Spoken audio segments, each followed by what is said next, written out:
Hello everyone. I have on this shelf here all these bags of colonized morel spawn of the 4 varieties I had. Only one lagging behind is this Rufo Bruna. I'll probably give it one mix. Maybe I didn't get as much liquid culture in those bags, but I give it a mix up so it colonizes the bag more quickly. The Americana and the Importuna were the first ones to colonize. And you can actually see some sclerotia starting to form. More so than I had on my grain bags. And so these are ready to put into storage into my refrigeration in the walk-in cooler until ready to use. But since the Americana were the first ones to be done, I went ahead and made my first batch of sawdust. You can see here little patches of it growing. It's only been 2 days. Grows very quickly.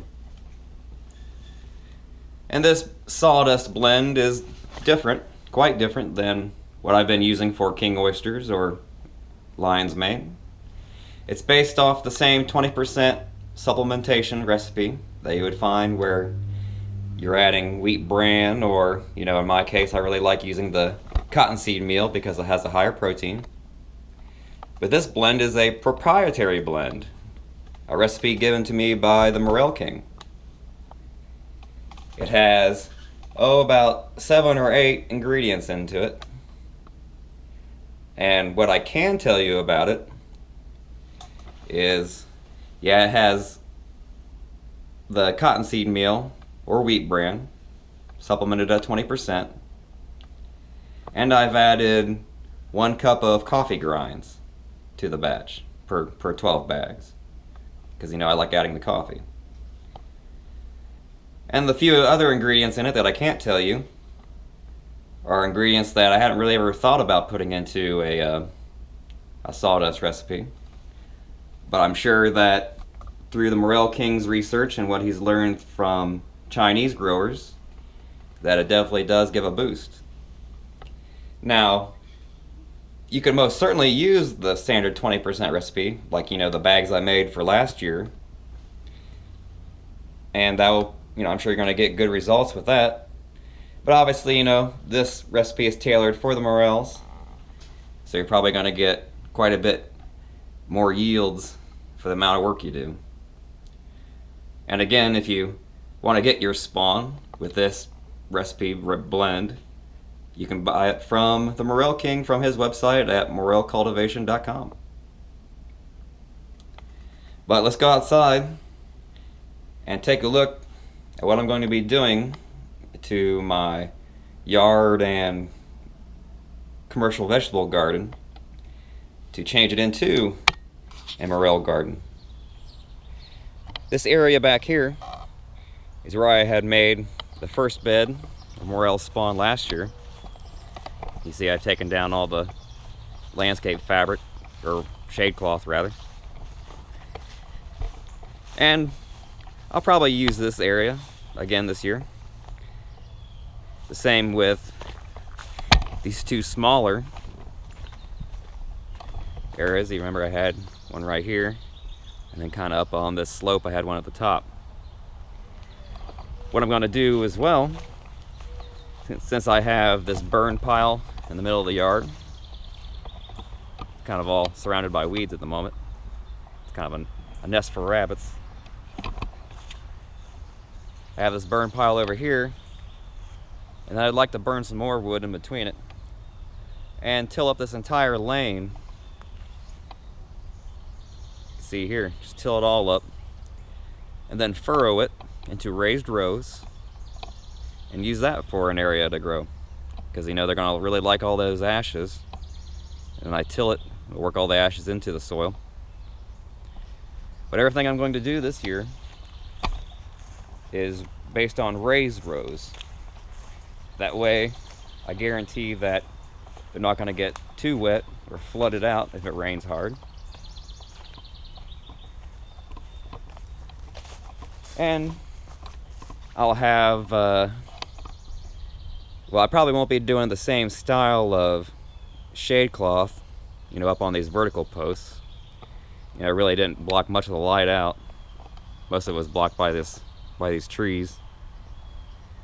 But there's a better way to hold the humidity in and to keep the excess sunlight off. Out here in my garden space, you can see it's quite full.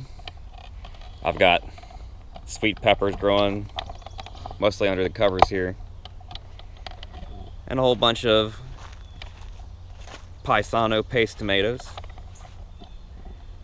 A little bit of summer crisp lettuce left over, pumpkins, squashes.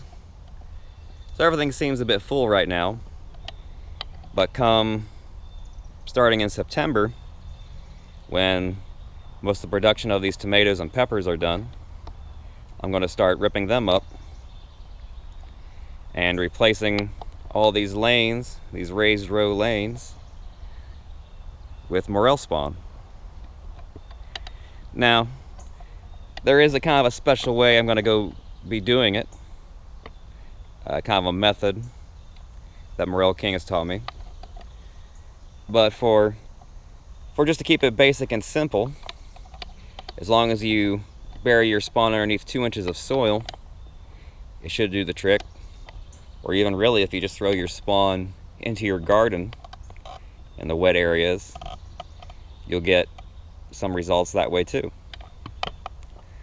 But I'm going to be using a similar principle with these PVC hoops.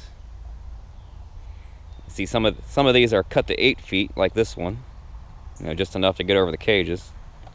And then some aren't cut at all, they're still 10 feet tall. But I'm going to be cutting them all down to about 5.5 feet or so, because I'm not going to really be planning to have a commercial garden back here, at least not in this variety of plants. Because I think probably what I'm going to be doing plant-wise is mostly squash and pumpkins. And I got some really cool ideas for that I'm going to be getting into that utilizes making your own molds to mold your pumpkins into different shapes like a Franken pumpkin. But we'll be getting more into that. It should be really fun. But yes, as the temperatures cool off and I can take some of these plants out, you know, row by row, cut all these down to about 5.5 feet, remove all this landscape fabric because it'll be unnecessary. Although I imagine if you left the landscape fabric over your spawn and soil, maybe you would get large clusters popping out from the holes. You know, your mushrooms won't be spread out. You know, might be an interesting experiment, since I've seen morels come up in such gigantic clusters, but no one's really been able to reproduce that yet. And then over all these hoops will be shade cloth to keep the sun off and to keep the humidity in. Now, to provide humidity, I might come up with a few different ideas. I'm sure the Morel King will have his plans that he thinks will be best for my setup. But what I'm thinking at the moment is to be using some of this 1/2-inch irrigation tubing, same 1/2-inch tubing I'd be using for drip irrigation, main line, running a length over the tops of all the hoops, all the way down, you know, about a 90-100 foot length. And then maybe every 5 feet, which is, you know, the spacing of these hoops, have a little misting unit that pops in with a 1/4-inch hole, the same 1/4-inch barbs that you would use for drip irrigation. And then when you have all the misters on a timer, you can control it to mist the entire area.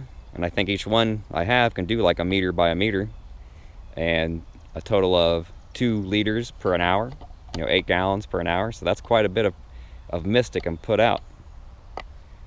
So I think that's going to be a really good solution for bumping up the humidity and re-wetting the top of the soil and the spawn.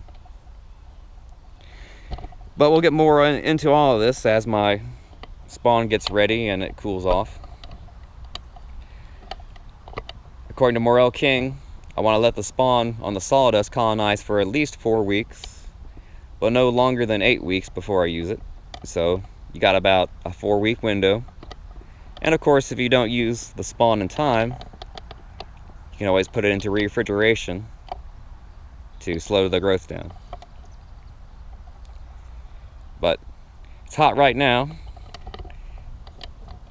Hopefully I'm going to pick a lot of these peppers and tomatoes this year. It's been quite rainy, and I'm really surprised my tomatoes are still as healthy as they are.